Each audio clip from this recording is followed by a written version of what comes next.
Marcelo, te leemos en la materia, te hemos leído, te hemos descubierto personalmente, te descubrí a partir de tu tesis doctoral, publicada bajo forma de libro, y a partir de ahí, bueno, te empezamos a seguir desde la cátedra, con Fernando, que venimos trabajando hace mucho, y te empezamos a seguir, y bueno, hemos usado bastante de paper tuyo, particularmente en torno a federalismo.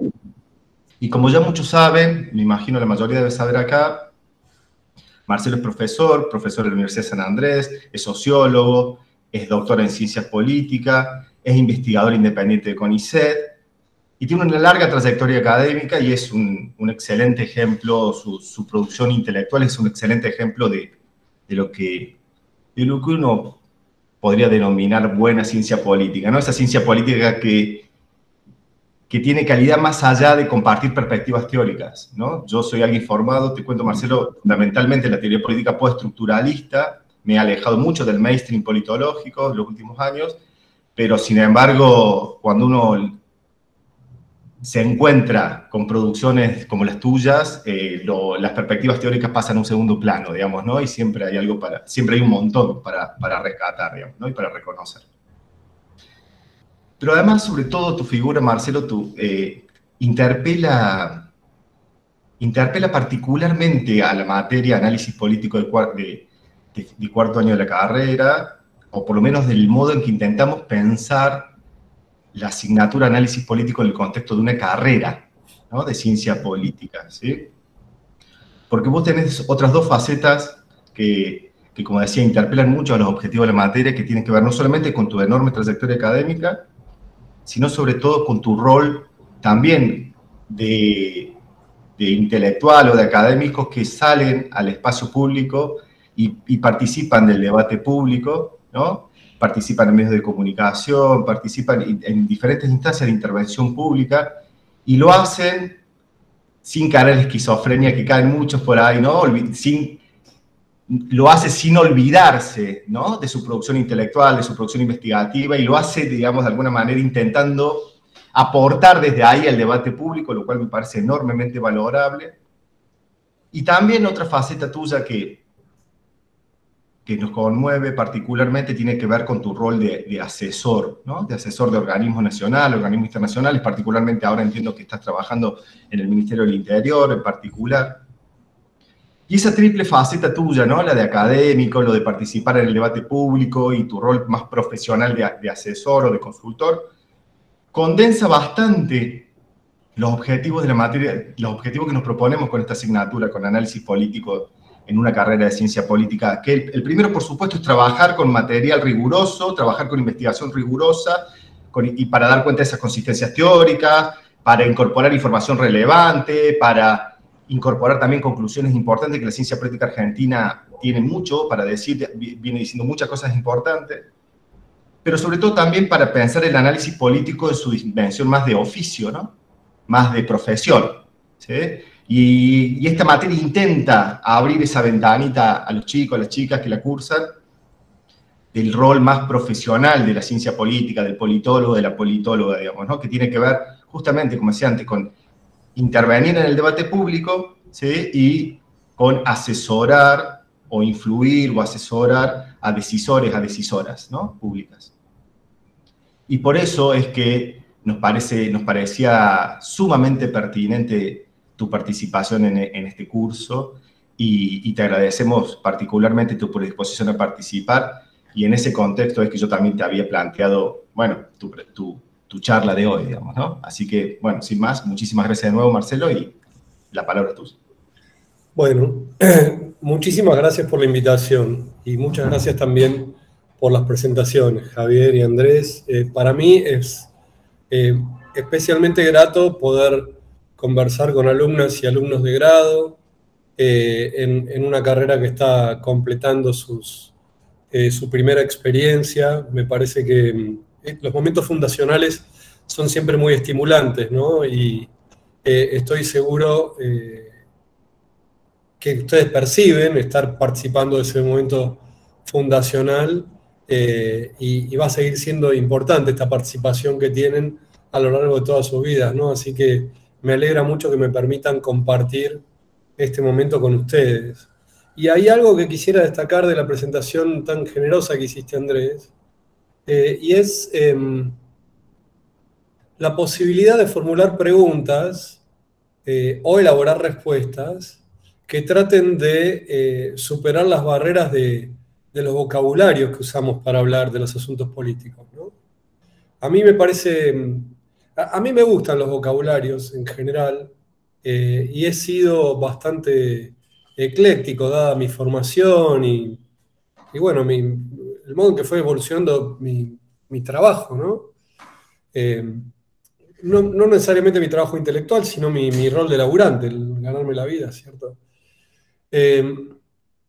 Y me parece que ese eclecticismo a veces conspira contra la eficiencia, pero creo que es adecuado a la naturaleza de las preguntas que nos interesan, ¿no? Que son las preguntas de la vida social. Lo que tiene de muy interesante, me parece, la vida social es que no tiene una forma de representación evidente, ¿verdad? Bueno, en rigor ningún objeto lo tiene. Por ejemplo, uno podría hablar de la física utilizando diversos lenguajes teóricos o de los cuerpos utilizando diversos lenguajes para caracterizar los fenómenos biológicos, pero lo social es especialmente difícil de representar, ¿verdad? De modo tal que poder hablar distintos idiomas respecto de este objeto me parece una ventaja, y poder formular preguntas que puedan ser escuchadas por gente que habla distintos idiomas, me parece que es un objetivo interesante, ¿no? Así que a mí me gusta muy especialmente ese aspecto de la presentación que hizo Andrés, y me parece importante subrayarlo en un auditorio con mayoritariamente politólogas y politólogos jóvenes, ¿no? Bueno, entonces con esa inspiración y con ese afán yo quiero compartir con ustedes algunas impresiones, algunas opiniones que tengo en realidad sobre la situación actual del federalismo en Argentina. Y me parece especialmente oportuno hacerlo frente a un auditorio en la Universidad de Córdoba, ¿verdad?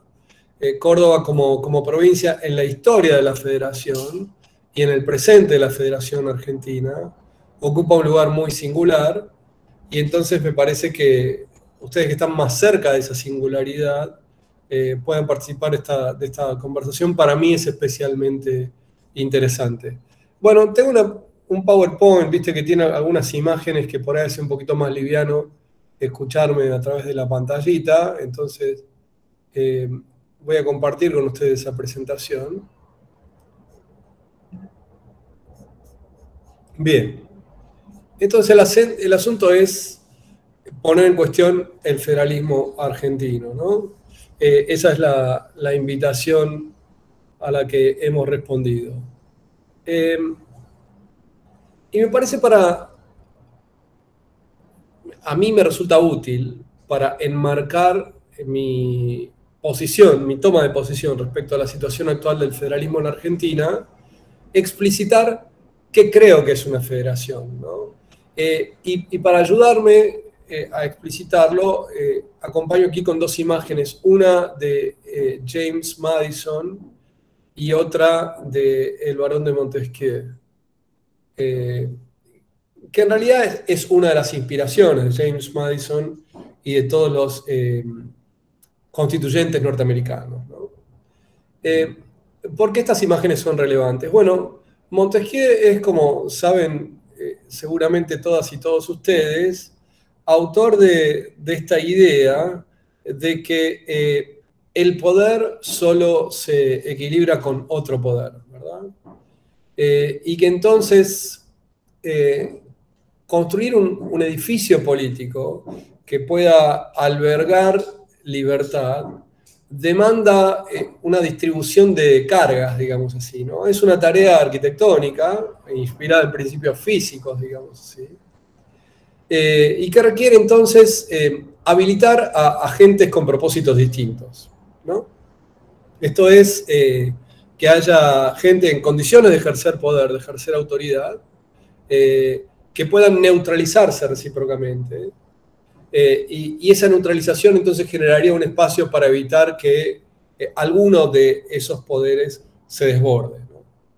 Y esta es la idea que inspiró el pluralismo, podríamos decir, que es la doctrina con la que suele asociarse a James Madison y a todos los constituyentes históricos norteamericanos, ¿no?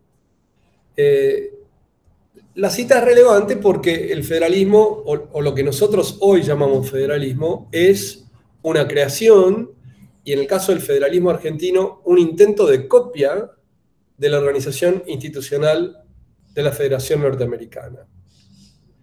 Y es importante detenernos, creo, un segundo en el origen de esa federación, porque el propósito de Madison, cuando redactó el borrador que se discutió en Filadelfia y que dio lugar luego al texto de la Constitución, fue constituir un gobierno con una autoridad central fuerte, ¿no? Que en el caso norteamericano era especialmente difícil, porque cada una de las 13 colonias tenía no solo una trayectoria histórica distinta, un itinerario desde su fundación distinto, sino que también tenía raíces sociales muy diversas, por dos motivos. Primero, porque la economía del norte era una economía comercial e incipientemente más moderna, y la economía del sur, que era una economía súper próspera y súper productiva, era, como sabemos, una economía esclavista. Entonces ahí hay un principio de contraste que hacía difícil la constitución de una autoridad central. En segundo lugar, cada una de las 13 colonias tenía una raíz religiosa muy distinta. Había iglesias con orientaciones, iglesias, uno podría decir provinciales, con orientaciones doctrinarias muy diversas, y con contrastes entre esos grupos religiosos muy fuertes. De modo tal que constituir una autoridad central era una tarea extraordinariamente ambiciosa. Y con ese propósito entonces fue Madison a Filadelfia, pero en Filadelfia chocó con la diversidad de intereses y de tradiciones y de arraigos económicos que uno esperaría encontrar en una federación de esa naturaleza en ese momento, ¿no? Y entonces el diseño de lo que luego quedó constituido como federación, que tiene como característica central un Senado con representación que no respeta la distribución el tamaño de la población de cada provincia, sino que le asigna a cada provincia la misma representación independientemente de su tamaño. Esa fórmula, que no fue una fórmula buscada por nadie, sino que más bien fue fruto de la negociación, lo que pudieron aceptar quienes estaban discutiendo ese borrador en ese momento, es lo que generó esta arquitectura tan peculiar que da lugar a las federaciones, la mayoría de las federaciones contemporáneas, ¿no? Y ciertamente a la nuestra, que como digo, es parecida a la norteamericana, no por casualidad, sino porque el intento fue copiar la norteamericana en buena parte del diseño constitucional. Bien, ¿por qué esto es relevante? Para entender lo que ocurre hoy con la federación. El propósito de una federación es habilitar a distintos poderes. Esto es construir un poder federal que tenga en el poder de las provincias una especie de contrapeso que lo limite, que lo restrinja, que lo neutralice en algunos momentos también, ¿no?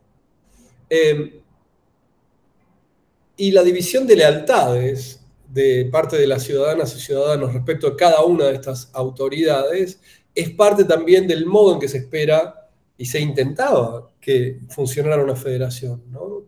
Que no nos olvidemos también, fue pensada como solución para un problema que a fin del siglo XVIII parecía muy difícil de tratar, que es el problema de gobernar sin reyes un territorio extenso con una población extensa, ¿no?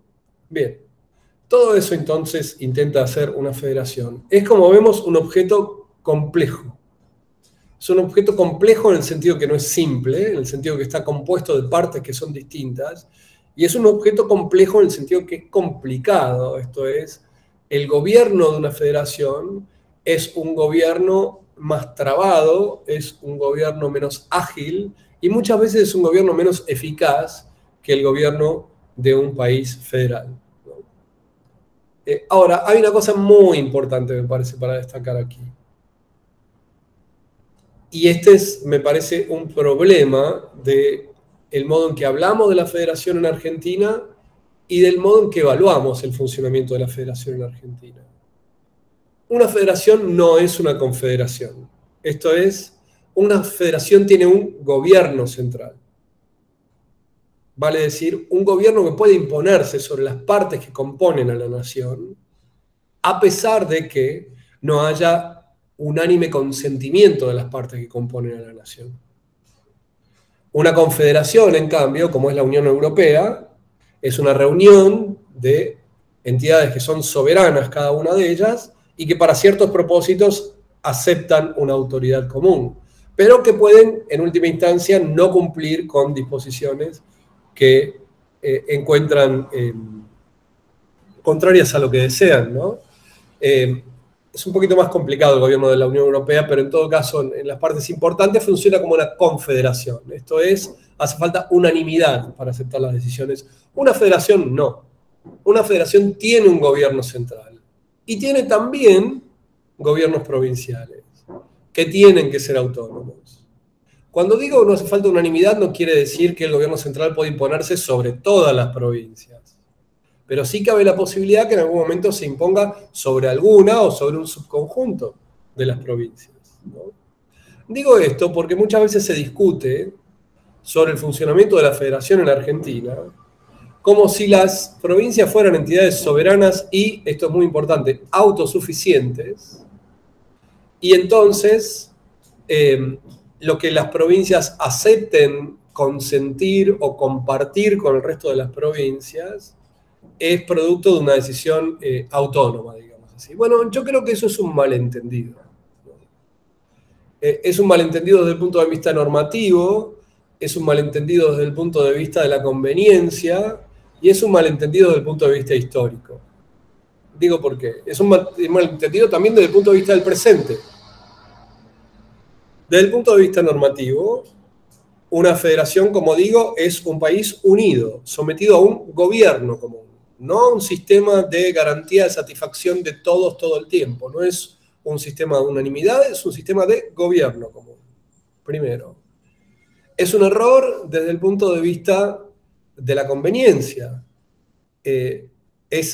Me parece fácil de demostrar que para la enorme mayoría de las provincias argentinas, y yo creo para todas las provincias argentinas, es bastante más conveniente ser parte de un país más grande, con un mercado más grande, mayores capacidades de defensa, mayor variedad de productos, mayor circulación de todo tipo de cosas, mayor complejidad, que ser parte de una unidad más pequeña y más simple, autosuficiente, ¿no? Entonces, desde el punto de vista de la conveniencia es un error, desde el punto de vista doctrinario es un error, desde el punto de vista histórico es un error. La prueba de que conviene ser parte de la Federación Argentina es que las 14 provincias originarias de la Argentina aprobaron durante aproximadamente 50 años distintas formas de organización fuera de lo que hoy es este país unido que es la Argentina. Y comprobaron que no se podía hacer eso. En particular, la provincia de Buenos Aires comprobó que no podía sobrevivir sola, que era la única provincia que tenía acceso a los recursos de la aduana. Entonces es un error desde el punto de vista doctrinario pensar que una federación es una unión transitoria de provincias autosuficientes, es un error desde el punto de vista de la conveniencia, es buen negocio ser parte de Argentina, es un error desde el punto de vista histórico, las provincias tardaron 50 años en avivarse de que era mejor negocio ser parte de la Argentina, y es un error desde el punto de vista del presente, ¿no? Digo esto entonces, ¿por qué? Porque solemos, por ejemplo, discutir la estructura fiscal argentina comparando lo que las provincias ponen, digamos así, en la recaudación fiscal con lo que les toca, ¿no? Lo que ponen es lo que el Estado federal recauda en cada provincia en concepto de impuestos nacionales. Y lo que les toca es lo que el Estado federal redistribuye en el marco de la coparticipación federal de impuestos.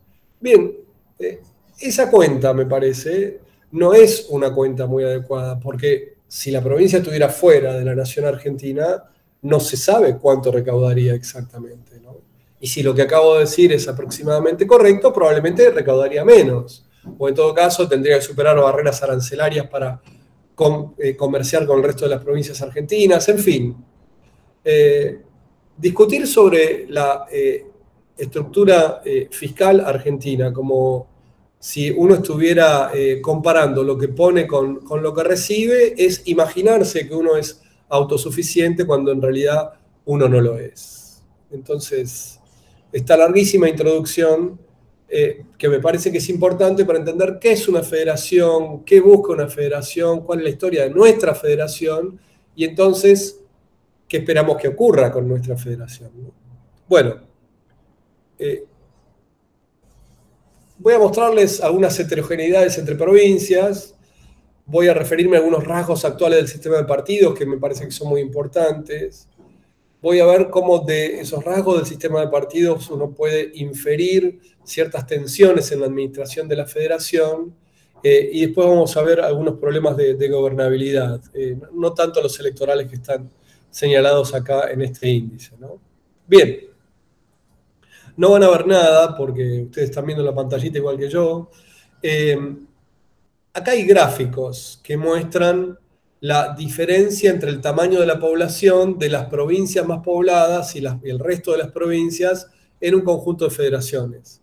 Alemania, Brasil, Canadá, China, Estados Unidos y México. Como ven, en todos los casos hay una gran columna, abajo de todo, que es la columna más grande, ¿no? Es típico de las federaciones que haya alguna provincia o algún conjunto de provincias con un tamaño de la población bastante mayor que el del resto de las provincias. En Estados Unidos es California, en México es el Distrito Federal, China tiene una distribución un poquito más pareja, como ven ustedes, en Brasil es Sao Paulo, por supuesto, en Canadá será Alberta, bueno, no me acuerdo y no veo ahí. En todos lados hay una. En Argentina la diferencia entre esa columna grande y el resto es enorme, ¿no? Y esto me parece distintivo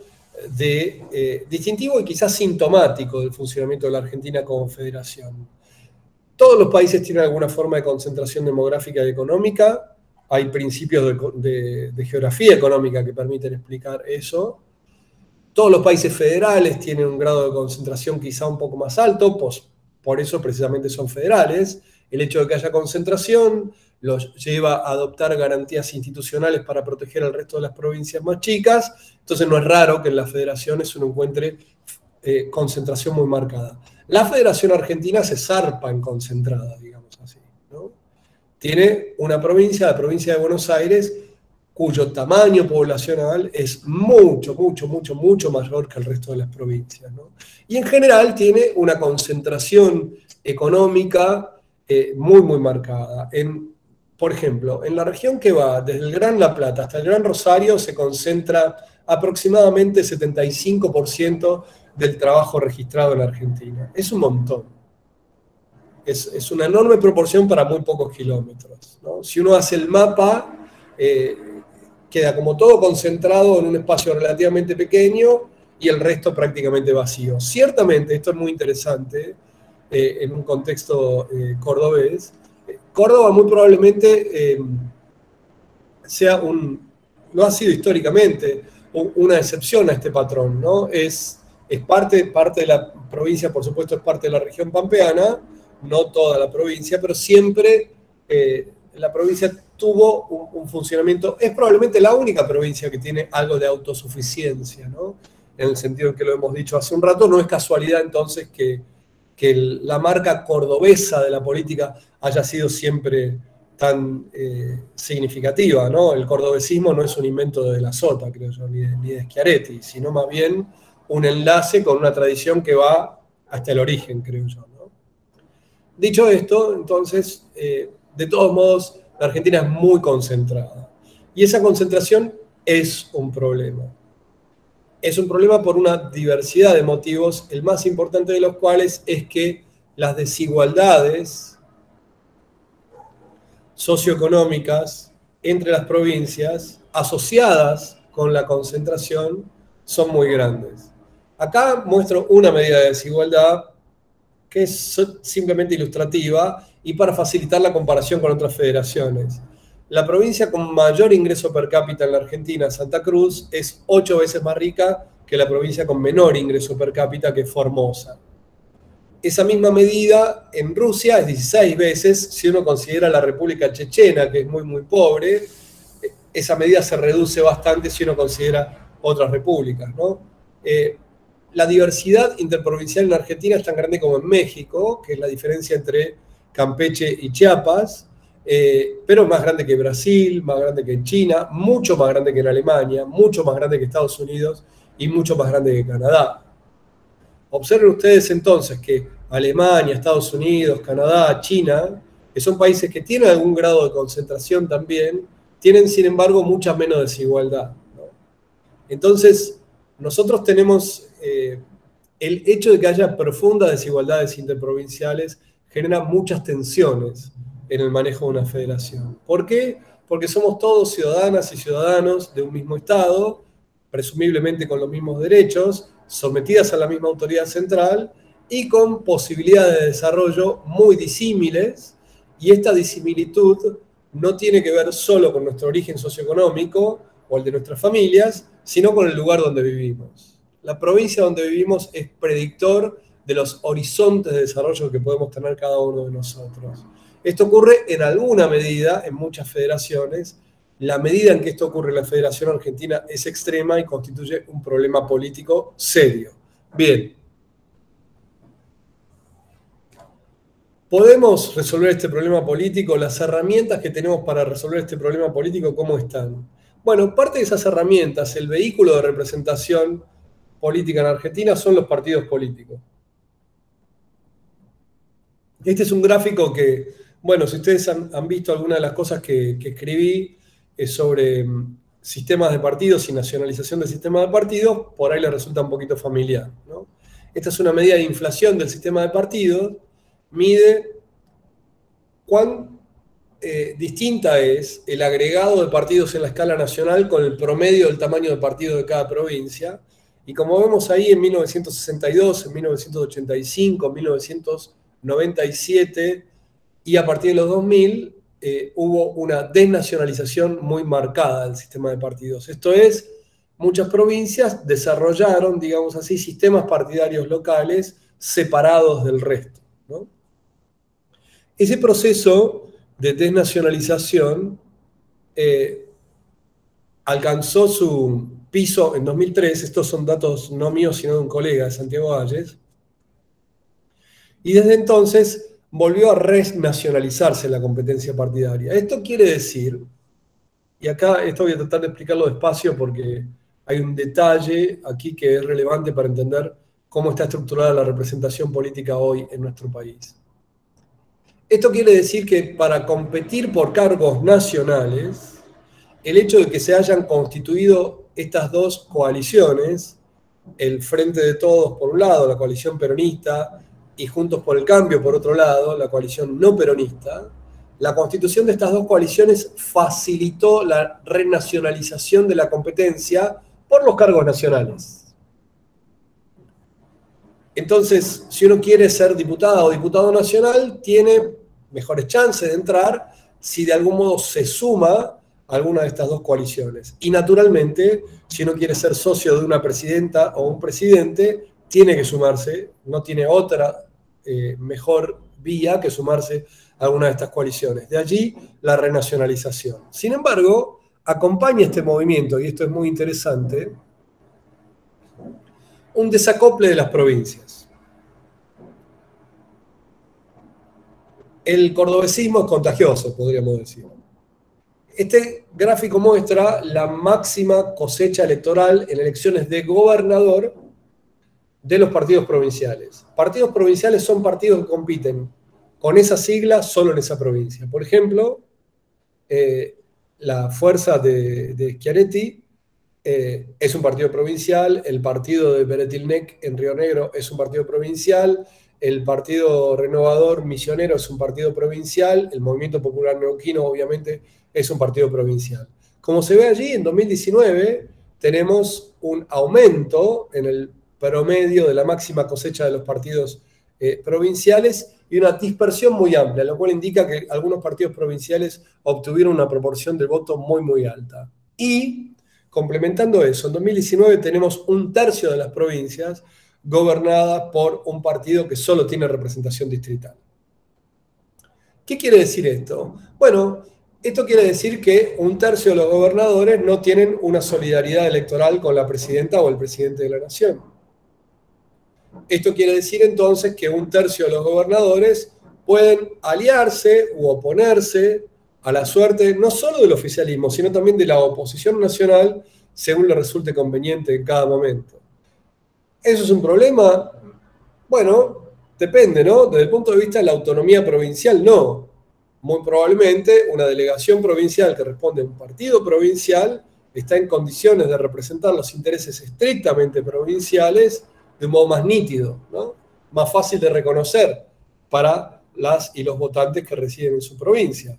Ahora, las y los votantes que residen en su provincia también residen en el país y se ven afectados por un montón de decisiones que afectan a todos los argentinos y a todas las argentinas. Por ejemplo, las decisiones de política económica, las decisiones respecto al tipo de cambio, las decisiones de política fiscal, las decisiones de política impositiva, las decisiones de política comercial, las decisiones de política social, todas ellas son predictoras de cuánto vamos a cobrar a fin de mes, cuánto vamos a recibir de transferencias directas, cuánto vamos a pagar de impuestos directos, cuánto vamos a recibir de subsidios indirectos, cuánto vamos a pagar de impuestos indirectos, todo eso que es parte de, yo diría, la base de nuestro bienestar en términos de la capacidad de compra, viene determinado a escala nacional, ¿no? Entonces, está bien, probablemente no es lo mismo, ciertamente, vivir en Neuquén que vivir en Río Negro. Los desafíos, por ejemplo, de las y los estudiantes universitarios de ciencia política no deben ser los mismos en Tucumán que los que son en Chubut, de eso no hay duda. Ahora, hay otros aspectos de estudiar ciencia política que son más o menos parecidos independientemente de la provincia, ¿no? Y, además, creo, si cada una y cada uno de nosotros somos ciudadanos de la República Argentina, quisiéramos disfrutar de posibilidades más o menos similares en todos lados, ¿no? Sin solidaridad política entre las personas que toman decisiones y afectan todas estas cosas que yo digo son relevantes para nuestra vida cotidiana, es más difícil que todos vivamos bajo las mismas condiciones, ¿no? Entonces, alguien me podría decir, bueno, Marcelo, acabas de hablar de Madison, acabas de hablar de Montesquieu, una federación está hecha para que sea distinto en cada lugar, tiene como propósito preservar la autonomía provincial. Si no hay preservación de la autonomía provincial, el funcionamiento no es federal, sería más bien un funcionamiento unitario. Qué raro que el sesgo de tu presentación sea unitaria siendo vos porteñazo como sos, todo bien, eso es cierto. Lo que digo, sin embargo, es que precisamente en una federación tenemos que tratar de balancear dos cosas. La satisfacción de derechos iguales por un lado y la preservación de autonomías provinciales por otro. La pregunta que hacemos es qué precio estamos dispuestos a pagar por cada una de esas cosas. Lo que destaco con el predominio de los partidos provinciales y con el despegue que tienen estas organizaciones provinciales respecto de sus solidaridades políticas nacionales, el precio que pagamos es coaliciones más inestables, más difíciles y representación supraprovincial más ineficaz, ¿no? Bien, la raíz de esta autonomía política de las organizaciones partidarias provinciales hay una raíz histórica que cristaliza, creo yo, se manifiesta en principios y doctrinas constitucionales. Esto es, la Constitución refleja preocupaciones de quienes la formularon y que trataron de preservar la autonomía provincial, la autonomía de los partidos y la autonomía personal, ¿no? Bien, ahora, uno tiene que simultáneamente respetar esos principios constitucionales que los padres y las madres de nuestro país han elegido para nosotros, pero al mismo tiempo también quisiéramos tener una representación electoral que haga identificable el autor o la autora de la decisión que nos afecta. Uno debiera tener condiciones de competencia electoral más o menos equitativas, y uno aspira, y este es el acento que he puesto yo, a la cohesión y a la congruencia partidaria, ¿no? Esto es, a que las organizaciones partidarias traten de amalgamar justamente las diferencias entre los intereses provinciales para construir con eso alguna mayoría que tenga alguna dimensión supraprovincial relevante, ¿no? Bien, hay una serie de características de la organización electoral en la Argentina generadas en el marco de estos principios constitucionales, este marco constitucional regulador, que conspiran tanto contra la identificabilidad de quienes nos representan como contra la equidad en la competencia y también contra la cohesión y la congruencia partidarias. Por ejemplo, la existencia de colectoras, acoples y adhesiones, la existencia de lemas que sobreviven en algunas provincias, la posibilidad de manejar la simultaneidad o no simultaneidad de las elecciones provinciales con las nacionales, la volatilidad de las reglas, en particular las reglas de escala provincial. ¿Ustedes están escuchando el taladro que yo estoy escuchando? Sospecho que sí, así que voy a cerrar la ventana un segundo.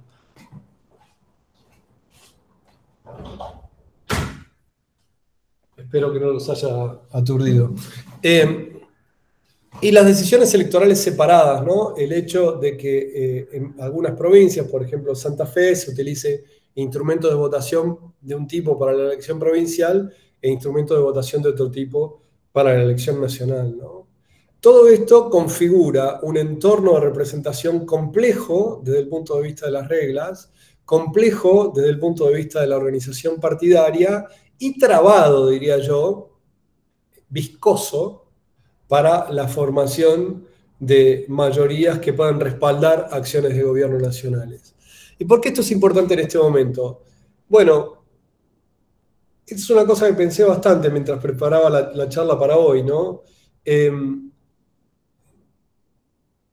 este momento por ahí puede parecer que la cuestión federal no es tan relevante, porque Argentina enfrenta una crisis económica muy complicada, creo yo, ¿no? Que con la repetición de viejos problemas, de problemas que pensamos que habíamos dejado atrás, con un estancamiento que lleva mucho tiempo y con una situación social que para muchas y muchos compatriotas es muy, muy seria, ¿no? Es muy, muy urgente. Entonces, en este contexto puede parecer frívolo ocuparse de aspectos institucionales de la organización argentina, por ejemplo, el carácter federal. Sin embargo, creo yo, el hecho de que la representación, digamos que la raíz federal de la representación política funcione bien o funcione mal, es un elemento clave de las conversaciones, de las decisiones y de los conflictos que vamos a atravesar si le encontramos la vuelta a este problema con el que estamos lidiando y cuándo le encontremos la vuelta a este problema, ¿no? Las actoras y los actores de los acuerdos que hacen falta para que la economía argentina salga del pantano en la que está son actoras y actores que tienen arraigo provincial. Entonces hace falta pensar cuál es la arquitectura territorial de la coalición que nos permita resolver los problemas que nos enfrentamos, ¿no? Entonces, lejos de ser una frivolidad de politólogas y politólogos que nos copan las reglas y esas cosas, me parece que es crucial para entender la materialidad de la decisión que se tome en los próximos años y para determinar la probabilidad de que esa decisión primero se tome y luego sea exitosa, ¿no? Bueno, tengo algunas cosas más acá en la presentación, pero me parece que ya hablé bastante y he dicho lo importante que quería decir. Así que ahora me gustaría que charlemos entre todos. Les agradezco mucho. Muchísimas gracias, Marcelo. Excelente. Sumamente estimulante. Bueno, no sé, habilito la palabra. Si alguien quiere preguntar algo, prenda o levante la mano y nos vamos organizando. Bueno, hay que romper el hielo. ¿Alguien más? Bien. Bueno, ya tenemos dos. ¿Preferís, Marcelo, que hagamos varias preguntas juntas y responder todos juntos mejor? ¿Te parece? Dale, hagamos tres. Hagamos así, rondas de tres. Dale. Bueno, entonces vamos, Raúl. Bueno, vez pasada escuchaba acá en un programa político de Córdoba, le hicieron una entrevista a Marcos Novaro, creo que tiene otra visión de la política, pero él hablaba de la municipalización de los asuntos que tienen que ver con el tratamiento de los grandes temas nacionales.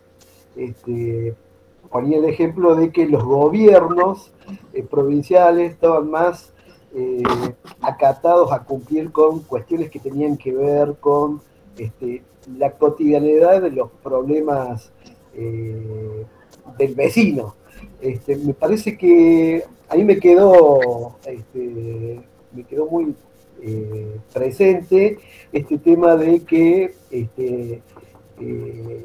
en todo lo que es las discusiones informales están estos temas, pero en el discurso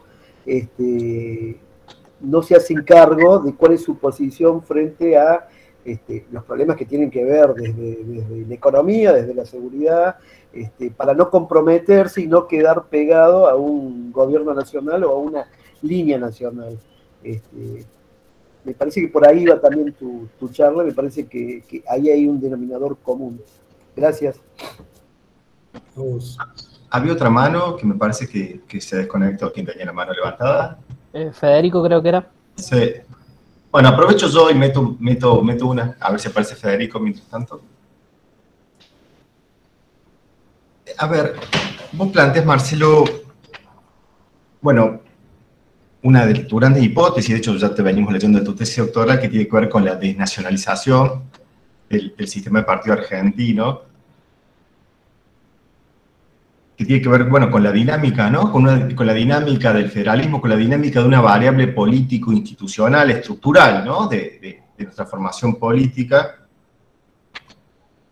Y de alguna manera planteas que es un desafío esa dinámica, porque los actores, las actoras, como decías vos, siempre están insertas territorialmente, y es de algún modo un problema, lo interpreto así, uno de los grandes problemas de nuestra coyuntura, paradójicamente, tiene que ver con esta dinámica estructural, toda vez que estamos atrapados una vez más en una profunda crisis económica, problemas como la inflación, la deuda, el déficit, estos problemas económicos que están vinculados también, que son pensados muchas veces como consecuencia de la estructura económica argentina, ¿no?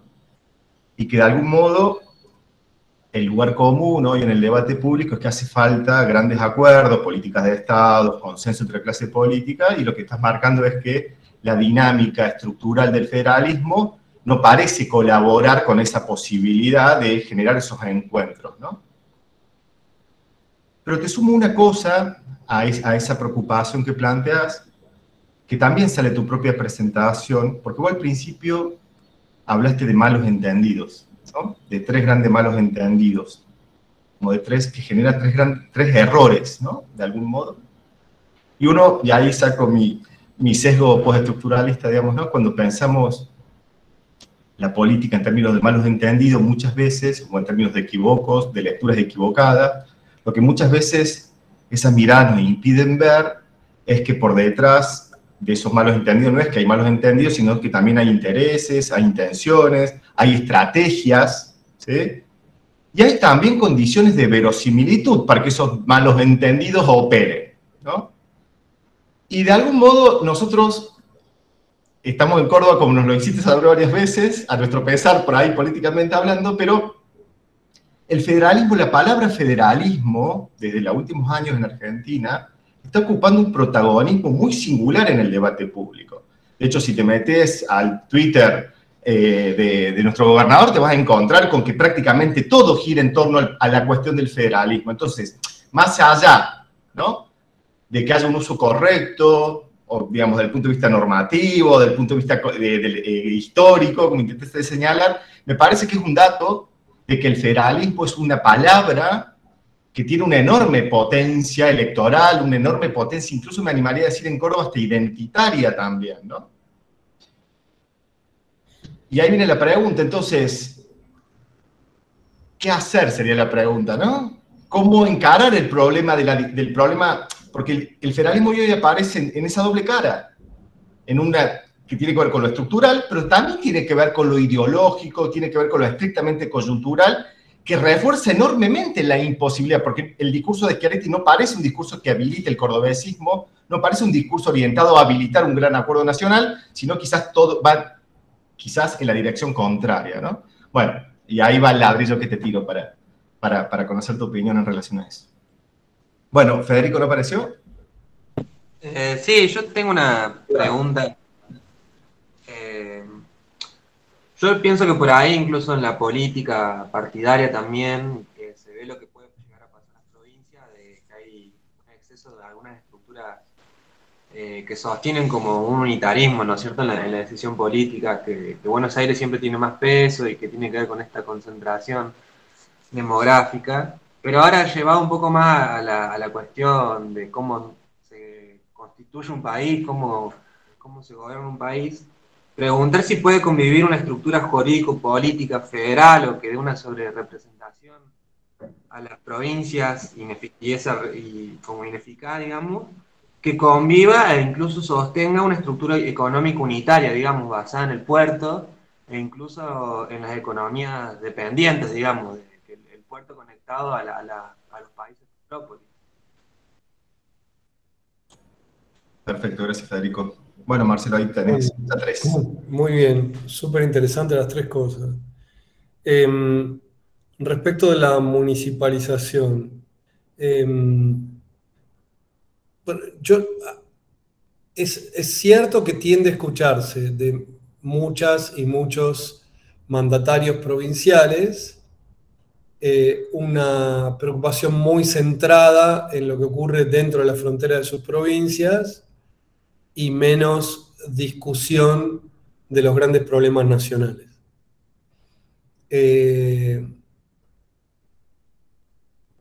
Yo creo que es de esperar que eso ocurra así porque, bueno, finalmente es la responsabilidad que tienen, ¿no? Ocuparse de una provincia. Y por otro lado, también es de esperar que le esquiven el bulto, digamos así, a sumarse a alguna iniciativa de escala nacional, porque las iniciativas de escala nacional en los últimos años no han sido muy exitosas, ¿no?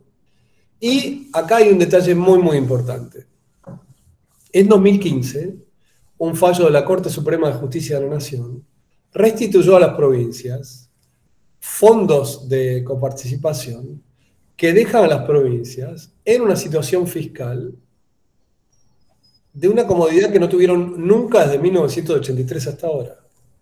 Son pocas las provincias que tienen una situación fiscal comprometida, independientemente de la asistencia financiera de la nación.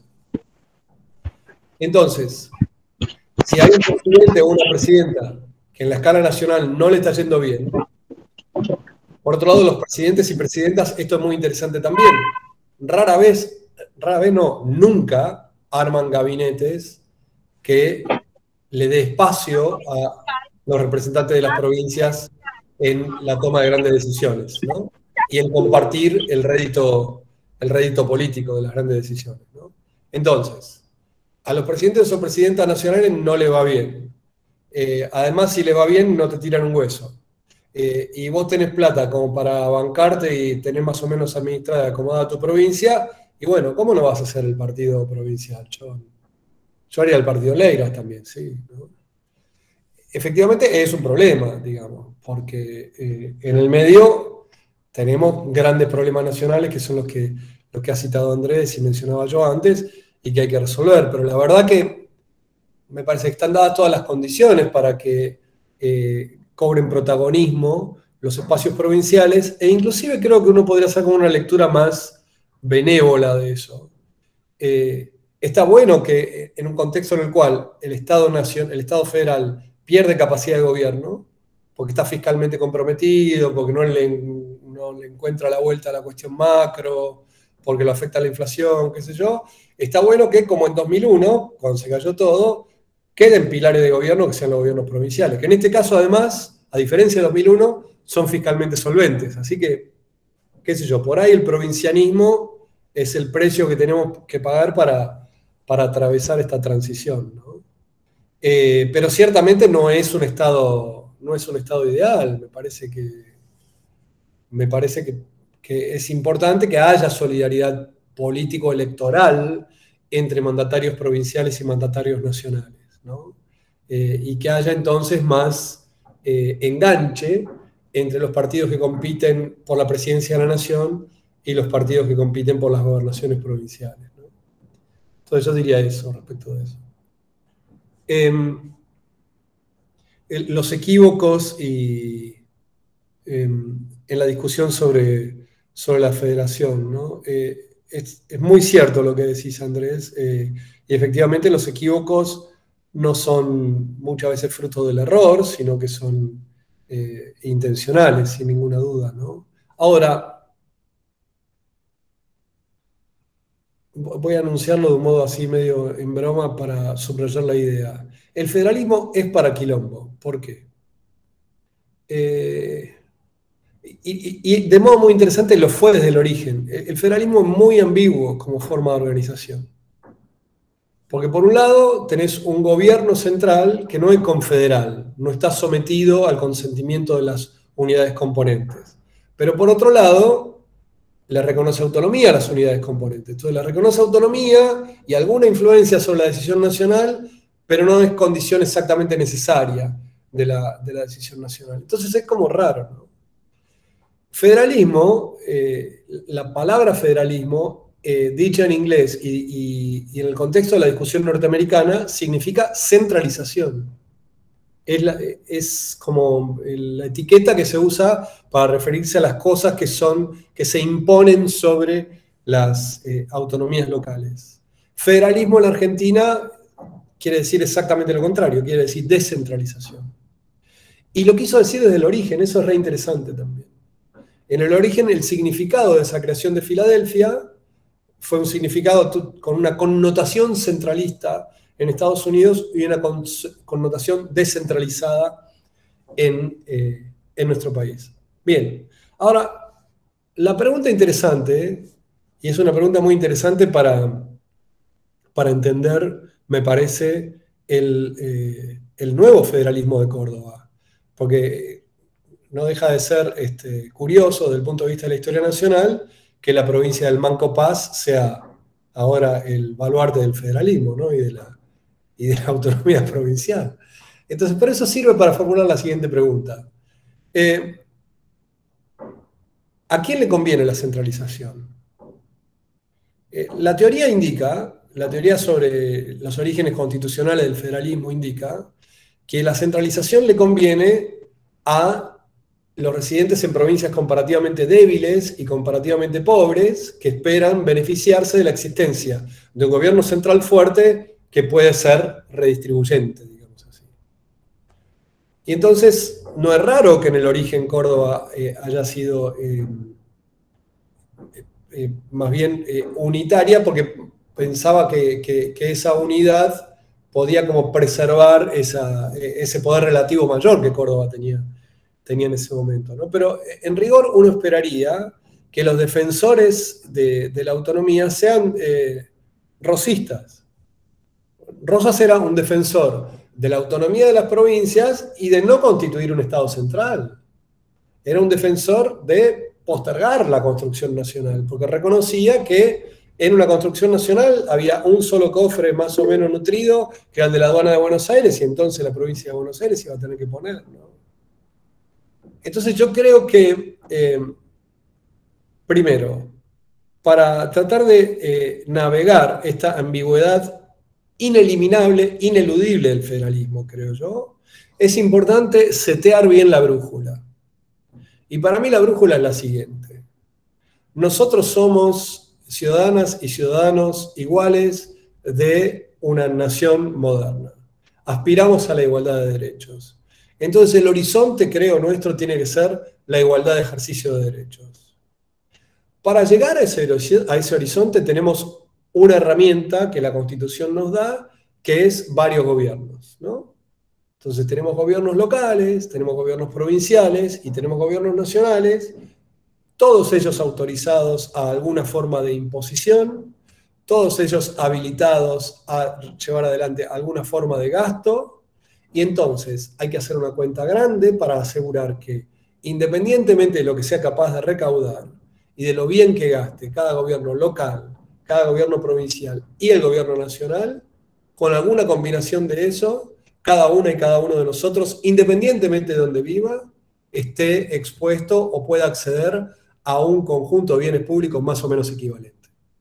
Para mí, esa es la brújula, ¿no? Entonces, todas las discusiones, miradas desde ese punto de vista igualitario radical, diría yo, me parece, permiten reconocer cuáles son las intencionalidades políticas o los intereses que puede haber atrás de los equívocos, ¿no? En particular, por ejemplo, respecto a las referencias recientes del gobernador Schiaretti a el centralismo, me parece que, si bien coincido en que el subsidio al transporte público tiene un propósito social y no tiene que tener una concentración metropolitana, del mismo modo que el resto de los subsidios, ¿verdad? Bajo ciertos márgenes fiscales razonables. Bueno, eso es parte de otra discusión, ¿no? Pero coincido con la idea de que hay pobres que toman bondi en distintas provincias y a todos los pobres que toman bondi, el bondi le tiene que salir lo mismo independientemente de donde viva. Corregido por la distancia que tenga que viajar, seguramente, ¿no? El bondi no es igualmente relevante en todas las ciudades del país. Dicho eso, me parece que no tiene que ver con, y este es un equívoco habitual, asociar concentración económica con privilegio político, ¿no? Pensar que la provincia de Buenos Aires es la más rica porque es la más grande. Me parece que es importante, en particular nosotros, que somos analistas políticos, politólogas y politólogos, que hagamos los deberes bien y las cuentas bien, ¿no? Y podamos reconocer cuál es la formulación adecuada de los problemas, porque los problemas existen, pero el modo en que discutimos acerca de ellos muchas veces conspira contra la posibilidad de resolverlos, ¿no? Ese es el punto que haría. Y esto tiene que ver con lo que decía Federico respecto de, la pregunta es, ¿puede una federación concentrada seguir siendo federación? Digamos, ¿no? Yo creo que sí. Entre otras cosas, creo que el funcionamiento políticamente descentralizado de la Federación Argentina ha conspirado contra la posibilidad de equilibrar esa concentración sociodemográfica, ¿no? Porque, bueno, como decía hace un rato, las autoridades provinciales son muy autónomas desde el punto de vista político y recientemente son muy autónomas desde el punto de vista fiscal. Lo que nosotros necesitamos para equilibrar, bueno, voy a decir dos cosas. Primero, es muy difícil equilibrar la concentración económica que tiene la Argentina. Es muy difícil. Las economías tienden a concentrarse, como he dicho hace un rato, ¿no? Entonces, ese equilibrio demandaría un esfuerzo sociopolítico muy significativo, que implica redistribuir recursos a zonas que hoy están postergadas, en particular las provincias del norte del país. Creo que ese es básicamente el problema, ¿no? Donde sería importante generar condiciones de competitividad que hagan que sea tan atractivo localizar una inversión en Jujuy como localizarla en algún lugar de la Pampa Húmeda, ¿no? Esa sería como también la brújula en ese caso. Yo creo que este funcionamiento descentralizado y desarticulado entre el Poder Nacional y los poderes provinciales hace más difícil tomar las decisiones que hace falta tomar para que el desarrollo económico sea un poquito más homogéneo a lo largo del territorio. Ciertamente la concentración es contradictoria con la equidad de derechos en el contexto de la federación, pero no es necesariamente un obstáculo para el ejercicio de las autonomías provinciales. Buenísimo. Muchas gracias, Marcelo. ¿Hay otras preguntas? Estaba la mano levantada de Marina y estaba la pregunta del Javi que había dejado en el chat, pero creo que todavía está conectado, así que si quiere. Hay dos Marinas ahora, justo. Bueno, Marina, ya vamos primero, Marina. Bueno, hola, ¿qué tal? ¿Qué tal, Marcelo? No, yo quería hacer como un doble clic en la cuestión de a quién le conviene este esquema de federalización y hacer cierta advertencia con ojo con esta idea de que aquellas que son las más dependientes son las que más les convienen en relación a las provincias del norte. Yo tengo algún zoom hecho sobre Salta, y lo que se viene dando en Salta es un proceso de acelerado de provincialización también, favorecido por supuesto por cierta ley de lema y un sistema electoral, voto electrónico para las provinciales y las legislativas de la provincia. Me parece que ahí hay que pensar, en todo caso, en otros actores, ¿no? Pensaría en la extranjerización como un factor donde, bueno, esta situación de provincialización es vivo, es funcional, ¿no? Por los niveles de concentración productiva, y sobre todo por el proceso de inversión directa, porque ahí las inversiones las hacen directamente las mineras, y algunas que otras acopiadoras de granos no requieren tanto de un Estado nacional, salvo para el corredor bioceánico. Después no hay más necesidades que esa. Y después otro doble clic sobre Córdoba. Pensaba, bueno, yo fui directora en Ciencia y Tecnología en la provincia y pensaba en cómo se rechazaba a nivel gobierno la palabra regionalización cuando se hablaba de trabajar con los municipios o con organizar el territorio provincial por cuencas hídricas o por regiones. Siempre se corregía y se decía, no, no es regionalización, es federalización provincial, pero no, había un trabajo por sobre todas las cosas de pensar la articulación a nivel subprovincial como una estrategia de federalización, ¿no? Entonces coincide, parece, con el diagnóstico que vos bien haces respecto a lo discursivo, ¿no? Y bueno, y también lo que señalaba Andrés sobre la potencia que tiene la categoría de federalización en cuanto a la comunicación y a la retórica política. Eso. Gracias, Marina. La otra Marina, Marina Garelli. Vamos. Hola, perdón que no prendo la cámara. Mi pregunta capaz es un poco ambiciosa y estoy pensando un poco, intentando pensar un poco desde el institucionalismo también. Pero esto que decías vos, Marcelo, de que la brújula tiene que ser un poco esta distribución para la igualdad, ¿cuáles serían los incentivos en este panorama que describís vos que tenemos ahora de, por una parte, una desarticulación de los gobiernos provinciales que no se identifican con un gobierno nacional? ¿Cuál sería el incentivo para un gobierno nacional de redistribuir en provincias en donde por ahí la ganancia electoral, al no tener esta articulación, no existe, digamos, o está muy, no sé, supongo que entran ahí un montón de otros factores en la polarización que tenemos ahora respecto a nivel nacional en Argentina? Buenísimo, gracias, Marina. Mateo, y cerramos esta ronda. Después, Raúl, retomamos con vos. Buenas, gracias, Marcelo, por la predisposición y a Andrés y Javier por organizarlo. Yo tengo dos preguntas que están un poco relacionadas. Una es relacionada a cómo es ser asesor del Ministerio del Interior hoy. La verdad que desconozco casi en absoluto cómo funciona eso, así que es una pregunta muy abierta. O sea, alguna de las cosas que pienso es, ¿funciona por demanda? ¿Funciona por oferta de informes, de investigaciones, de opiniones? También, por ejemplo, otra cosa es cómo se dio la incorporación de una manera formal, informal. Y la otra es sobre la agenda actual de investigación sobre federalismo.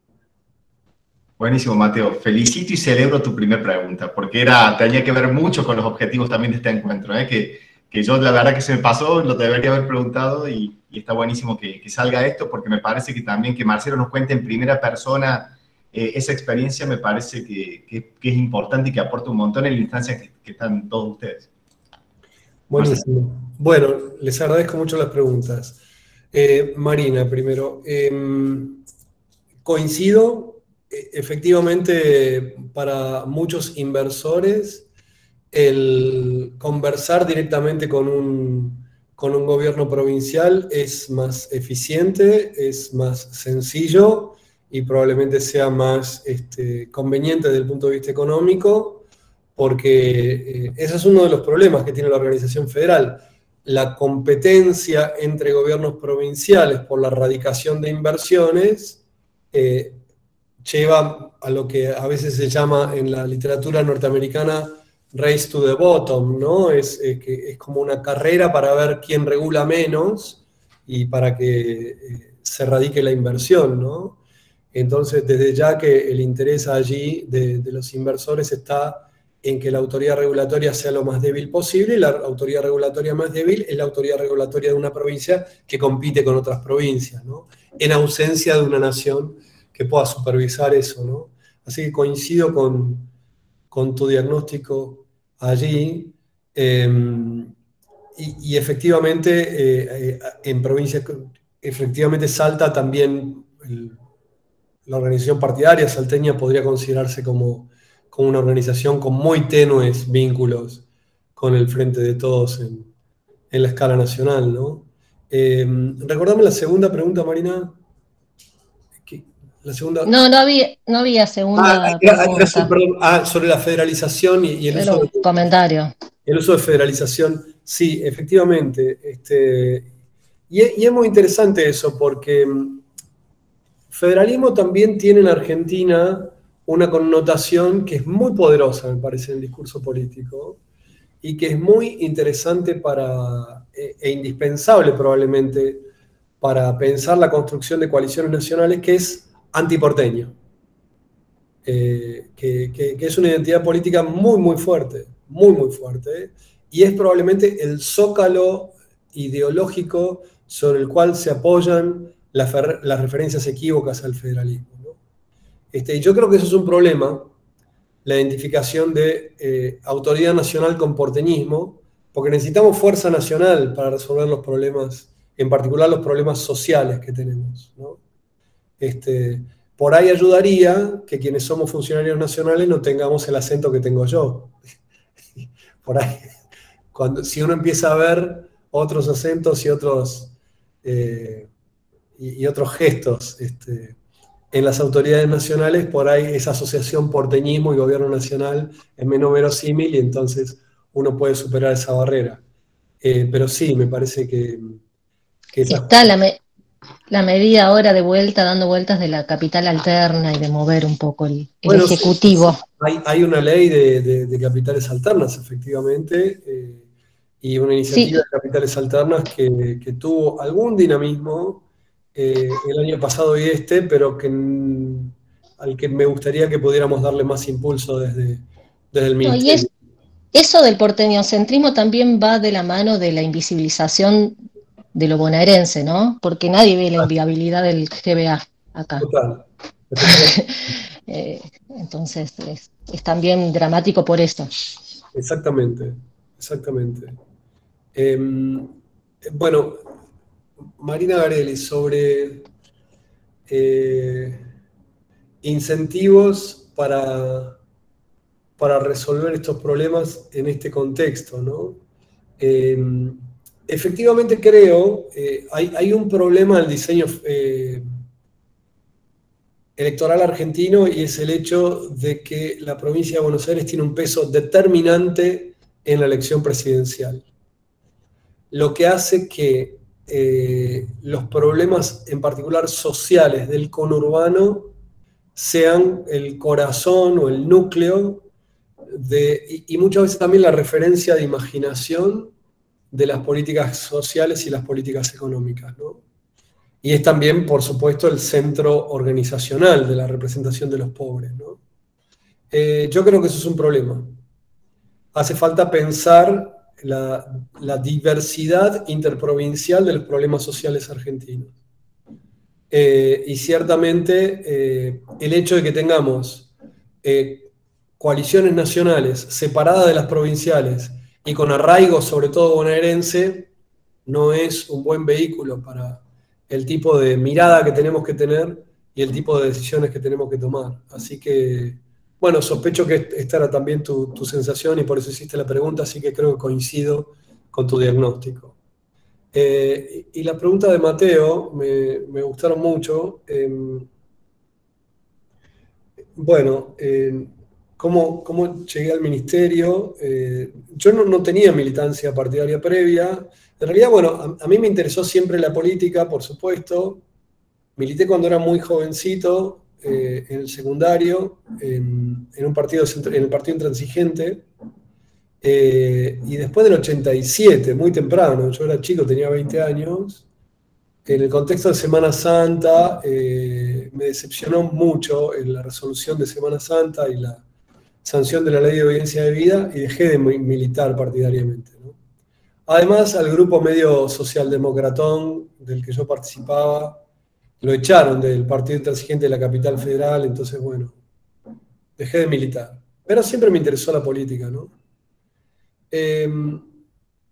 Y siempre pensé que iba a acercarme a la política cuando encontrara un grupo de personas con el cual pudiera identificarme. Para mí esa dimensión personal de la actividad política es muy importante, ¿no? Necesito que mis compañeras y compañeros sean gente que respeto, admiro y quiero para poder involucrarme, ¿no? Sin embargo, bueno, y no encontré eso más adelante. Como todo progre porteño, fui frepacista. La experiencia de la Alianza para mí resultó muy, muy decepcionante. Colaboré un poco en la Vicepresidencia de la Nación, haciendo algunos textos sobre administración electoral, algunas recomendaciones sobre reforma política de administración electoral. Estuvo divertido eso, estuvo bien. Pero un laburo así, sin ningún involucramiento político, ¿no? Más técnico. Y probablemente también tenía que ver con mi situación personal en ese momento, mi actitud. Viste, yo soy un poco, esto es más personalmente, soy un poco anfibio, y tuve una trayectoria personal que reforzó y tengo una inserción laboral que refuerza mi carácter anfibio. ¿Por qué? Bueno, yo me fui a estudiar a Estados Unidos, el posgrado, y volví de Estados Unidos medio que no sabía bien si quería volver, ¿no? Bueno, quería volver la mamá de mis hijos en ese momento, pero yo no tenía muchas ganas. Entonces estaba acá tratando de buscar algo parecido, a dar clase en una universidad gringa, y lo más parecido que encontré fue San Andrés, que es probablemente lo más parecido a una universidad gringa que hay en Argentina, ¿no? Y San Andrés, viste que no queda en el centro de Buenos Aires, queda en Victoria. Entonces yo durante 20 años fui a la mañana a laburar contra el tránsito. Entonces estoy en Argentina, pero no estoy en Argentina. O sea, inclusive había mucha gente que no sabía si yo vivía en Argentina o no. Y esa desconexión, creo, geográfica o social, probablemente también explica mi distancia de la política durante unos cuantos años, ¿no? A pesar de que, bueno, escribo sobre eso, me interesa, leo todo el día, igual que todos ustedes, ¿no? Y luego pasó que, bueno, quizá acompañando más un proceso más personal, en 2017, a mí la reacción del gobierno de Macri, luego de la desaparición de Maldonado, antes de que se encontrara su cadáver, a mí me preocupó mucho. Me preocupó porque me di cuenta que intencionalmente el Ministerio de Seguridad defendía a la fuerza de seguridad antes de saber qué había pasado con Maldonado, ¿no? Y ese aval me alertó. A mí me interesó la política a partir del 82, digamos, cuando tenía 15 años. Entonces, la actividad represiva del Estado y el compromiso de respeto a los derechos humanos que afortunadamente arraigó en la Argentina desde ese momento, es mi zona sensible, ¿viste? Si me tocan una tecla por ahí, me activo, ¿no? Y entonces ahí me preocupé mucho, y en el contexto de las marchas, luego de la desaparición de Maldonado, un día mi pibe, que tiene 23 años, que es uno que pasó recién por acá atrás, en ese momento tenía 19, fue a una marcha y estuvieron tirando piedras un amigo de él y el amigo, que nada que ver, cayó preso. Y estuvo incomunicado todo el fin de semana, el flaco. Y entonces, bueno, cuando empecé a ver cosas parecidas a las que me pasaban en el 82, me pareció que bueno, me empecé a preocupar, digamos, ¿no? Y a involucrar mucho más directamente. Y ese involucramiento me llevó a utilizar, sobre todo mis cuentas de Twitter para emitir opiniones así, políticas más partidarias y para referirme sarcásticamente al gobierno de Macri y a Macri mismo. No siempre de un modo prudente, pero bueno, qué sé yo. O productivo. Bueno, ciertamente Twitter es lo contrario de productivo. Pero bueno, la verdad que me empecé a involucrar bastante. Y mi pareja también es militante y bueno, qué sé yo. Hubo como una cosa personal y después, bueno, hubo un reportaje en el que una periodista de La Nación me preguntaba bastante filosamente, digamos así, por mi compromiso partidario, ¿no? Y ese día el reportaje yo me parece que estuve como medio afilado y medio que no me entraban las balas y entonces circuló mucho el reportaje, ¿no? Y creo que probablemente porque circuló ese reportaje, unos días antes de la asunción del gobierno, el gobierno asumía el 10 de diciembre, el 2 de diciembre el ministro del Interior me mandó un mensaje y me dijo: hola, soy Guado, ¿podés tomar un café? Y bueno, le dije que sí. Yo a Guado no lo conocía personalmente. Guado cursó la maestría que yo dirijo en San Andrés, pero yo no era docente de la maestría en ese momento. Pero sí era un dirigente por el que tenía bastante respeto y acerca del que había escuchado a través de compañeros y colegas. Y entonces, bueno, fui a tomar un café con Guado y Guado me preguntó qué quería hacer. Y yo le dije que bueno, que yo vivo de mi laburo en San Andrés y que no puedo dejar mi laburo en San Andrés, pero que cualquier cosa que fuera compatible con ese laburo me parecía bien. Me dijo, bueno, déjame pensarlo, y después nos juntamos en la casa de él otro día y hablamos de esta función de asesoría que estoy desarrollando, ¿no? Y la función de asesoría medio que la definí yo, digamos, ¿no? No está definida muy claramente. Y las cosas que efectivamente hago son una combinación de producción de insumos de información, que creo que es mi especialidad, y de conversar con el ministro cuando él lo considera oportuno o tiene la necesidad. Y respecto a la producción de insumos de información, que eso es por ahí lo más interesante para ustedes, tengo un equipo que integran 6 politólogas y politólogos, 3 de ellos muy jóvenes, y esto es muy importante, con mucha competencia en el análisis estadístico de datos. 2 de ellos utilizan R con mucha facilidad. Uno de ellos es salteño, el otro pibe es porteño, después hay otra piba porteña. Muy jovencitos, en promedio, ellos 3 en promedio deben tener 22 años. El más grande es el salteño, tiene 23. Y entonces hemos hecho, por ejemplo, un seguimiento de la pandemia desde marzo de 2020 que registra los contagios en cada provincia, la movilidad, bueno, la tasa de positividad y también la evolución de la prensa respecto de cuestiones sobre la pandemia.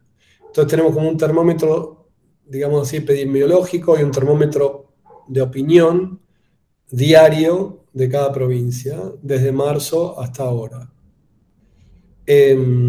Hacemos análisis electoral, hemos hecho análisis sobre todo a partir de inferencias ecológicas, esto es, trabajando con datos a escala de mesas de votación, estimamos a dónde se fueron los votos del Frente de Todos o los de otra fuerza, ¿no? Hacemos como un diagrama que muestra hacia dónde y desde dónde vinieron los votos.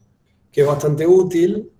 Hemos también identificado geográficamente circuitos electorales donde el caudal electoral del gobierno podría crecer. Eso por un lado, y por otro lado, laburo en temas más socioeconómicos, de desarrollo económico provincial, colaboro con una iniciativa que el Ministerio lleva adelante desde hace un tiempo, que se llama Plan de Desarrollo Federal, que tiene como propósito estimular el desarrollo de las provincias, equiparando la competitividad de las economías provinciales. Sobre todo a partir de la inversión en infraestructura, energía y transporte. Eso me llevó a hacer un poquito de investigación sobre geografía económica para tratar de encontrar cuáles serían las palancas, digamos así, que activarían el desarrollo de las regiones menos desarrolladas con más potencia, digamos, ¿no? El laburo es muy lindo, la verdad que me gusta mucho. El ministro, el secretario de provincia, el secretario del Interior, la secretaria de provincias, el subsecretario de provincias, que ahora es candidato a diputado en Salta, la secretaria de Acción Política, son toda gente que conozco, respeto mucho, con lo que me siento muy cómodo. Me parece que también a ellos les sirve conversar con alguien que tiene una mirada un poco exterior. La verdad que es un laburo muy, muy estimulante, se aprende mucho. Y creo que para apreciar la productividad para alguien con nuestra profesión de un tiempo en la política, les recomiendo muy enfáticamente que lean el libro de Juan Carlos Torres sobre su experiencia en el Ministerio de Economía durante el gobierno de Alfonsín. Se llama Diario de una temporada en el quinto piso y es alucinante. Es un retrato de cómo funciona la política día a día, más atractivo que cualquiera de las series que andan dando vueltas por ahí, más verosímil, hecho por un tipo que escribe supremamente bien. Es un toque gorila, ponele, pero es un librazo impresionante y tiene una cosa muy alucinante, que es muy interesante, me parece, para nosotros como analistas, que es que, viste que uno tiene la ilusión de continuidad, ¿verdad? Cuando uno cuenta, por ejemplo, la historia de un periodo, cuenta como si una misma corriente, digamos así, de eventos empezara un día y terminara, no sé, 5 años después, 10 años después. Cuando lees un diario, te das cuenta que la vida es muy discontinua, ¿no? Y lo que tiene el diario de Torres es que tiene esa discontinuidad. Un día pasa una cosa, otro día pasa otra, y no se ve el eco, ¿viste? Y no se ve la corriente yendo de un día hacia 2 años después. Es fragmentario. Genial el libro, pero impresionante. Así que si quieren saber cómo es laburar en el Estado, primero, es muy lindo laburar en el Estado, es muy lindo acercarse a la política, yo me siento muy afortunado. Bueno, tengo mucho respeto y afecto por el ministro del Interior. Es muy importante sentir eso por la gente con la que uno labura. Ahora, si quieren aprender posta como es, lean el libro de Torres, que está muy bien. Buenísimo, buenísimo. Bueno, hace una rondita, Marcelo, te robamos unos minutitos más, puede ser, y vamos cortando. Dale. Bueno, Raúl, ahí te habilito la palabra. Primero leo 2 que hay en el chat, una que dejó Javier. Dejo una pregunta, dice Javier, y me debo retirar en unos minutos. ¿Cómo repercute esta configuración del federalismo en Argentina en la implementación de políticas públicas? Y Cecilia también dejó una pregunta. ¿Hasta qué punto es efectiva la expansión nacional de 2 bloques o frentes electorales si en lo real cada provincia mantiene un uso bastante consolidado de su autonomía? En esa expansión no es transitoria, por electoralista y deja al federalismo real circunscrito a la posibilidad de lo económico. Y le doy la palabra a Raúl para cerrar esta última serie de 3 preguntas. Raúl. Bueno, es una preocupación, puede ser una pregunta, puede ser para otra charla. Me parece que la institucionalidad de gobierno se traduce en el funcionamiento de los partidos políticos, ¿no? Como una correa de transmisión entre las inquietudes y la demanda de la sociedad y lo que se puede hacer desde la gestión. Ahora, el mundo ha cambiado la forma de comunicarse y evidentemente también hay una crisis de los partidos políticos que tiene que ver también con esto de la institucionalización y sobre todo del federalismo, ¿no? Todo lo que estábamos hablando de antes, que no es un problema de Argentina, es una tendencia en el mundo, ¿no? Los partidos políticos, esto que pasa en Córdoba es que hay una cartelización de partidos políticos como partidos que gobiernan y cuyos militantes son militantes funcionarios. Entonces eso hace muy difícil también la competencia electoral. Bueno, es una preocupación, una reflexión, y no sé si podés aportar algo en tan pocos minutos. Muchas gracias. Bueno, la pregunta de Javier primero. Un federalismo con tanta desconexión entre sus componentes se traduce en fragmentación de la política pública. Es muy difícil la coordinación interprovincial, es muy difícil el alcance de metas de escala nacional, es muy difícil la redistribución interprovincial. Entonces realmente creo que esta es una arquitectura que está en un momento muy poco propicio para la integración interprovincial. Y creo que hay que laburar en eso. Eso es parte de lo que estamos tratando de hacer en el Ministerio, ¿no? O a mí me gustaría que hiciéramos en el Ministerio. Esto es encontrar un formato institucional que permita procesar los consensos interprovinciales de un modo más eficaz. Por ejemplo, Marina mencionaba los corredores bioceánicos. Es muy importante encontrar una salida, y para Córdoba va a ser importante encontrar una salida a los puertos del norte de Chile, lo cual requiere inversiones muy onerosas en cualquier caso, y hace falta para viabilizar esas inversiones acuerdos interprovinciales firmes. La explotación, más en lo inmediato, la explotación de las oportunidades respecto del litio y en general de las oportunidades mineras requieren una armonización regulatoria interprovincial que permita justamente que las inversiones no exploten la competencia entre las provincias, sino que extraigan los recursos, sí, y lleven la rentabilidad que necesitan llevar, pero en condiciones sustentables desde el punto de vista ambiental y desde el punto de vista social y desde el punto de vista fiscal. En fin, creo que hay mucho terreno para la coordinación interprovincial para laburar. Dicho eso, sin embargo, creo que es importante destacar que en el contexto de la pandemia hubo una respuesta en particular en términos del equipamiento médico y en términos de la distribución de vacunas, desde mi punto de vista, impresionante. Entonces creo que, no sé, estamos últimamente muy preocupados, creo bastante hinchados las bolas con la pandemia y con la ausencia de crecimiento económico rápido, etcétera. No perdamos de vista que ha habido en estos años logros muy significativos. Entonces, imagínense ustedes lo que hace falta desde negociar el contrato de una vacuna internacionalmente escasa hasta aplicárselo a pibitos en un vacunatorio de no sé, de Acochinga, ¿viste? O sea, y todo eso funcionó, y eso es coordinación interministerial, entre nacional y provincia, entre provincia y municipio.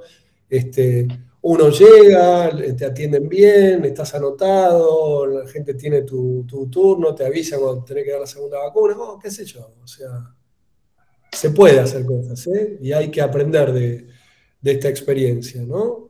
Es realmente significativo. Argentina tiene la tasa más alta de primeras vacunas, una de las tasas más altas de primeras vacunas en el mundo, ¿no? Lo cual también indica que somos buenos ciudadanas y ciudadanos, no somos locos, no nos comemos curvas tontas, o sea, hay material, pero bueno, sí, tenemos que arreglar uno que otro problema político. Bien, eso es la pregunta de Javier. La segunda era sobre, ¿me recordás, Andrés? La que está en el chat también de Cecilia, ¿hasta qué punto es efectiva la expansión nacional de los dos bloques? Sí. No, coincido absolutamente. Bueno, me parece que lo que subyace a la pregunta es la sospecha de que estas coaliciones nacionales no son muy potentes en su capacidad de disciplinamiento de las fuerzas provinciales. Y efectivamente eso es así. Pero bueno, pensemos la pregunta al revés, o sea, ¿bajo qué condiciones se volverían potentes? O sea, si uno tiene una fuerza nacional, la fuerza nacional tiene que ser atractiva para el militante provincial, ¿no? Y sobre todo para el mandatario o mandataria provincial.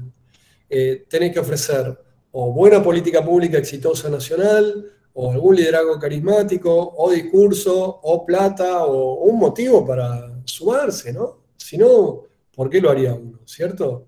Es muy interesante porque, por otro lado, además, muchas provincias, en contraste con algunos retratos de la administración provincial de los 90, algunos de los cuales escribí yo, por cierto, la administración provincial en muchos casos es bastante solvente, ¿viste? O sea, los gabinetes andan bien, entonces uno diría, ¿por qué me voy a involucrar con una coalición nacional que es un bardo, tiene un montón de conflicto ideológico, están habitados por la grieta en una escala que en las provincias no? ¿Para qué? ¿No? Entonces me parece que hay que pensar al revés, ¿cómo hacemos para construir coaliciones nacionales que generen recursos políticos, entre ellos los simbólicos, tan potentes que la hagan muy atractivo como para después sí poder disciplinar, ¿cierto? Bueno, y a propósito de eso, sobre la integración de los partidos en las condiciones contemporáneas. Yo coincido absolutamente, Raúl. Los partidos políticos son inventos del siglo XIX que no sé cómo se llevan con la realidad del siglo XXI. Pero me parece, para guiarnos en la navegación de ese problema, yo encuentro útil volver a un texto viejo y muy interesante de un politólogo norteamericano que se llama John Aldrich. La pregunta del título del libro de Aldrich es ¿por qué hay partidos? Why parties? ¿No? La pregunta es, bueno, ¿por qué un tipo que es, o una mina que es políticamente autónomo se sometería a la disciplina de una organización? La respuesta que da Aldrich es porque, bueno, es mejor, o para alcanzar objetivo político a mediano plazo, saber que uno forma parte de una mayoría que formar una mayoría cada vez, ¿no? Eso como que estabiliza, digamos así, el beneficio político promedio que podés obtener durante una carrera política. Bueno, pero el asunto es, en este mundo de experiencia social fragmentada, ¿no? ¿Qué ofrece la organización partidaria para que quien puede construir su reputación a través de redes sociales o a través de medios de comunicación o una combinación de ambas cosas, o a través de declaraciones altisonantes, ¿no? ¿Cómo construir disciplina en un entorno de esta naturaleza? Y nuevamente yo creo que allí la respuesta está en la medida en que la organización te ofrezca algún recurso político más valioso que una cuenta de Instagram con 110.000 seguidores. Si sos más influyente a través de Instagram, y no le vas a dar mucha bola a nadie, ¿no? Entonces me parece que el desafío de las organizaciones partidarias es volverlas vigorosas, potentes, sobre todo sensibles a los problemas que hay que resolver, ¿no? Que no eludan los problemas, porque esto es también interesante, las organizaciones partidarias y muchos representantes políticos suelen ser muy conservadores, suelen esquivarle el bulto a las cosas que son urticantes o generan problemas. Y bueno, viste, vivimos en una época de malestar socioeconómico, creo yo, y a mí me parece que las organizaciones políticas que se hagan cargo de ese malestar y den una respuesta convincente van a pesar más que los influencers. Si no, el influencer te pinta la cara y está bien. Bueno, buenísimo, Marcelo, muchísimas gracias. Termino con un mangueo. Te cuento, una de los insumos que trabajamos, por supuesto, son paper, investigaciones politológicas, pero también le abrimos la puerta lo más que podemos a la coyuntura y a la dimensión profesional, y una buena parte de los insumos que usamos en este curso son informes de consultoría, ¿no? Ese tipo de materiales que ver con el mundo profesional, y en ese sentido te pido, si es compartible algo de los laburos que venís haciendo últimamente, si nos podés compartir algún informe o algunos informes, porque me parece que que es un mundo bastante oscuro para alguien que está haciendo un grado, ¿no? Y no sabe ni siquiera qué lenguaje se usa, qué formatos, ¿no? Y me parece que puede aportar. Si hay algo que puedas compartirnos, te lo agradecería que no me los mandes y yo se lo paso al aula virtual a los chicos. Va a ser un gusto, cómo no, claro que sí. Bueno, entonces de nuevo, Marcelo, muchísimas gracias por tu tiempo, por tu lucidez, por tu claridad y también, ¿por qué no?, por tu sensibilidad con nuestro país, con lo que nos pasa, digamos, ¿no? Que no es poco y que no, me parece que hay que destacar, que es algo realmente valioso. Bueno, muchísimas gracias, chicos. Muy lindo hablar con ustedes, espero que la próxima sea personalmente, como hemos hablado. Ojalá que sea así. Marcelo, sí, eso te garantizo que te vamos a invitar y vamos a charlar un poquito acá en cuanto se pueda. Me gustó. Buena idea. Gracias, Javi. Gracias por la invitación, David. Gracias, Luco. Chao, chao. Gracias, Marcelo.